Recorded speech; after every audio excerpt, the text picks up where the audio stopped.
Let's add a few details about how vertical shear affects the survival and evolution of the vertex. Just as simple examples from the chapter. If you look at an example here where there's vertical shear of 15 meter per second at 650 hectopascal average, the sea surface temperatures are at 26.5 degrees centigrade, not very warm for a tropical region. So what would happen to this incipient vortex? As you can see, it essentially fell apart over time.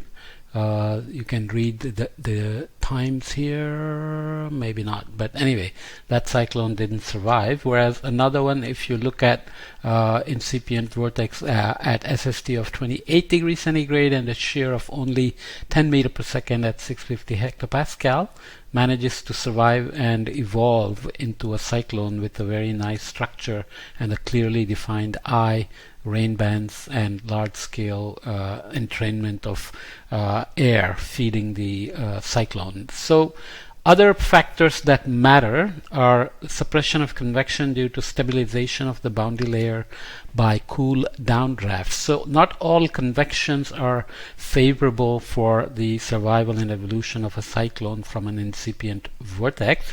Why? Because if unless the air is saturated all the way to the top, a convection which begins to rain can bring down cool, dry air from aloft and stabilize the boundary layer and cut off further supply of moisture to feed the convection, and can weaken and kill the convection, and hence the vortex may stop growing and strengthening.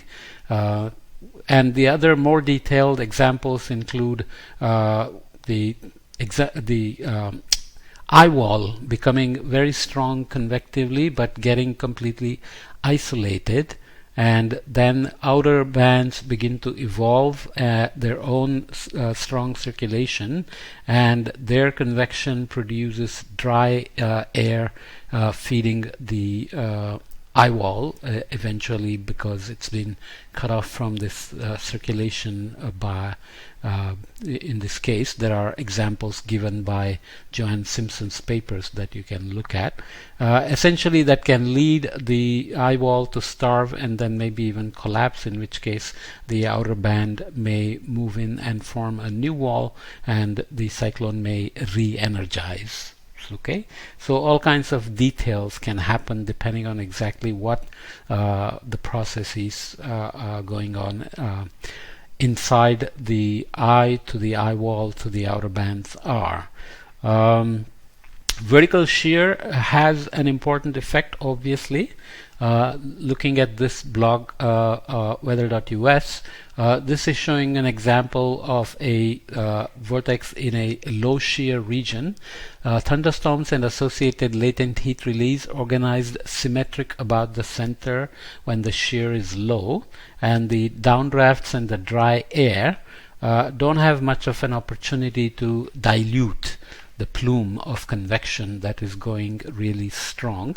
So the air that's being fed is basically low-level moisture convergence that can support and strengthen the vertex, whereas so essentially there is minimal room for environmental dry air to infiltrate the strong contained circulation in a vortex that may be incipient. But if you have high shear, then the thunderstorms and the associated latent heat release are displaced from the center.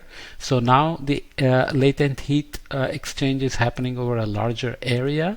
There are other consequences of tilting a vortex in terms of the top of the vortex being more susceptible to perturbations than the bottom of the vortex because of these baroclinic structures, and strong environmental winds push dry air into the tropical cyclone core, and this is why the cyclones tend to be weaker, or incipient vortex will not survive and evolve if the shear is too strong.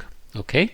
The other thing that's looked at along the track is lightning. This is an example of plotting the lightning by tilting the axis in a way that vertical wind shear is pointing this way in both these cases.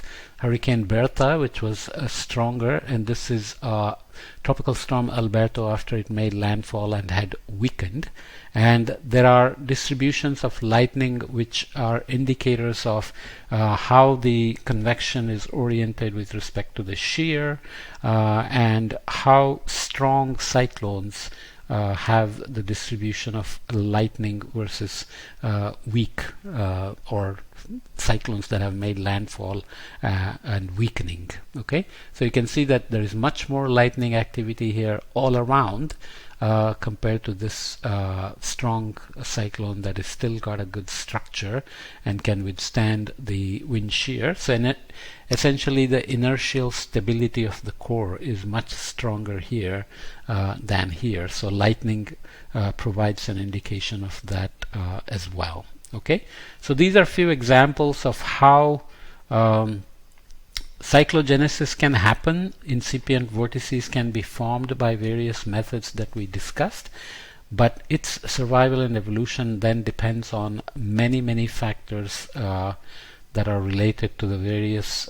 convective processes, downdrafts, boundary layer stabilizations, landfall or vertical shear, and so on and so forth. So one has to consider all those factors, and as long as the models are doing a good forecast, there is a belief, or there is the potential that the models are capturing these processes accurately. The background wind shear, the response of the incipient vortex, and there are many processes here which like the vertical shear that produce asymmetries, and then there are processes that resymmetrize the core, and then the cyclone can re-intensify as it transitions from different, like let's say in the tropics to the subtropics, or from cooler waters to warmer waters, and from stronger shear to weaker shear, from water to land, and so on and so forth. So many detailed processes going on, and process understanding is important, but predictive understanding hopefully comes out of understanding the processes. But if the models are getting ahead and producing good simulations, then often models are used to understand the processes.